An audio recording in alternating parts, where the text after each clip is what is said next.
Today on Peak Merch, a very special quick trip to Chicago begins at O'Hare International Airport.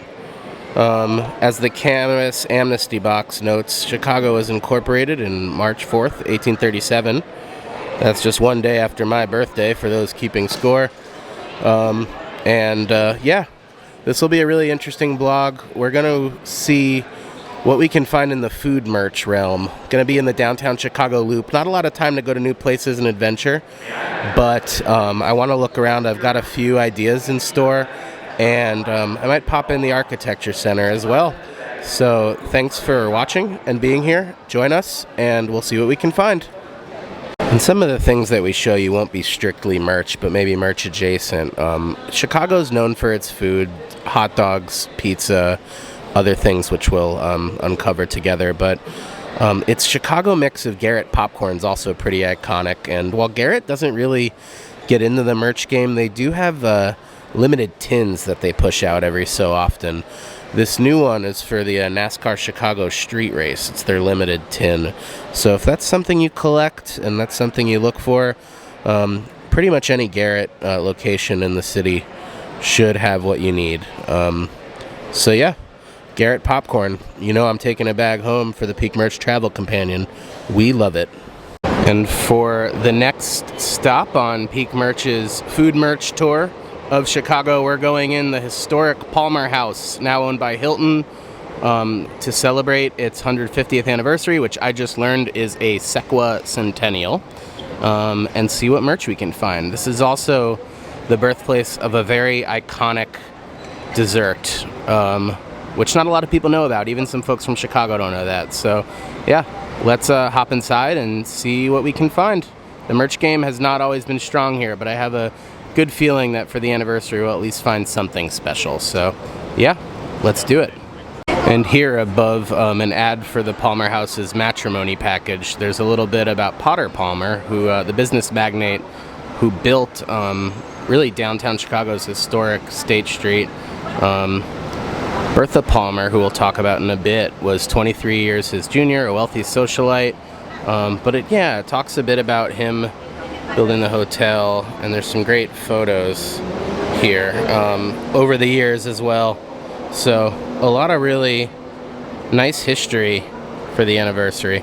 And the Commission on Chicago Landmarks did a really great job. Obviously the city really curates its architecture well, but a really great job in paying homage. There's a few of these plaques to the architects, Hollibird and Roche, who built the Palmer House Hotel, describing it as a classical revival style with some French neoclassical influences. Let's see, I think we'll go inside, we'll take a look at the grandly scaled and elaborate lobby. I'm not going to go into all these rooms, but yeah, let's see what we can find, and of course check out the merch too. Come with us. And behold, at Monroe Street, the entrance to the Palmer House, and this stunning peacock door. It's not used, it's roped off, but I mean, it's one of the most iconic pieces of American real estate art there is, and you can clearly see why. I mean, it's just gorgeous, really. So yeah, let's go inside. And of course, the Palmer House is where Bertha Palmer, the charismatic and ingenious president of the Board of Lady Managers, was responsible for building and programming the Women's Building during the World's Columbian Exposition of 1893. That's the World's Fair. She offered a recipe in the Sears Roebuck catalog for that World's Fair and around that World's Fair. And that recipe was for the first recorded mention of the brownie. So you can actually get Bertha's original brownie recipe here at the Palmer House. It's got walnuts in it, so mind that if you've got an allergy. But yeah, they've got Bertha's famous brownie here in the cafe, the Lockwood Express Cafe, packaged and ready to go. It's pretty delicious. It tastes a little bit more like a German chocolate cake than a traditional brownie, but it hits all the right notes. And yeah, I mean, I guess pastry chef Joseph Sell at the time actually created this, designed to be an easily transportable cake-like treat. Let's see what other merch we can find. And as the Palmer House celebrates its sequicentennial, They also have some ornaments with the anniversary to match. Those are going to run you $25. So if you're here this year in 2024 and you want to commemorate the anniversary of this historic hotel, this is what you need. It appears that's the only anniversary merch they see, but the gorgeous Palmer House logo does surface on some other merch items, including this cap for 40 bucks, this Scully for 25, and a tumbler as well. So that's going to set you back 35, but it looks like it's just $1 to refill upon your next visits. They've also got some nice stemless glassware, a box set of 2 for 35 bucks. Some chocolate, boxed chocolate with the logo, and a few other things. Let's see, it looks like a bottle opener, commemorative medallion, is that what that is? Oh, it's a keychain. Got a nice Palmer House keychain here as well. So, yeah, Palmer House has definitely upped its merch game. I come back here about once every year, but this has got to be the star. This Palmer House brownie Christmas ornament. They finally did it, guys. They finally made some brownie merch. I've been looking for this. Food merch is not easy to find, but when you can get it, you know? So this is pretty friggin' cool, if I say so myself. And that seems to be all the merch that we see at the Palmer House. I'm gonna grab a brownie and keep moving. And I stand corrected, the Palmer House actually has ornaments for some of its iconic architectural features, including the peacock doors here, paying homage to the famed House of Peacock, an emporium of jewelry, fine china, and imported gifts, founded by Elijah Peacock in 1837. So you've got the peacock doors represented here. You've also got a really nice ornament of the whole property, and a little history as well. So after the Great Chicago Fire of 1871, Potter Palmer didn't waste any time, got a personal loan, what was called the largest personal loan then granted, to build the second Palmer House. I guess the first one was destroyed. So it opened in 1873 here at State and Monroe Streets and was completed in 1875. So yeah, that was designed by architect John M. Van Ostel. Pretty cool. And just get a look at this iconic lobby of the Palmer House. It's a true architectural masterpiece. You can sit in this lobby, take meetings, and just stare at this roof all day. It's really something. Pretty hypnotic stuff. This is how the muckety mucks used to live, so, and perhaps still do. Of course, now the Palmer House is a Hilton property, but still in its flagship portfolio and maintained as the landmark that it deservedly is. So there you go. And what would a trip to Chicago searching for food merch be without a look at the merch of the iconic, the world famous Illuminati's, which I'm told you have to say as one word. Notice there's not a lot of space there between the L and the M. So yeah, Illuminati's, let's see what we can find. We're headed in. Of course, Lou's is perhaps the most popular chain of Chicago deep dish, here in the city at least. There is a Pizzeria Uno, which was sort of spun off from Pizzeria Due. If I'm saying that wrong, somebody will correct me. And while, you know, people sound off as to whether a deep dish is pizza, is cake, is casserole, I think we can all agree deep dish is good. And, you know, even though it's a big chain and popular out here, many people still agree with the core sentiment that all you need is Lou's. So yeah, this sort of Rasta Heart deep dish pizza shirt is definitely a vibe. They've also got this more classic Chicago flag with the slice in it and the Illuminati's logo on the sleeve. They do have these nice trucker hats as well. I'm at the Riverside location, so there's probably more stuff online. But this baby onesie may be the star here. Body by Deep Dish. Pretty cool.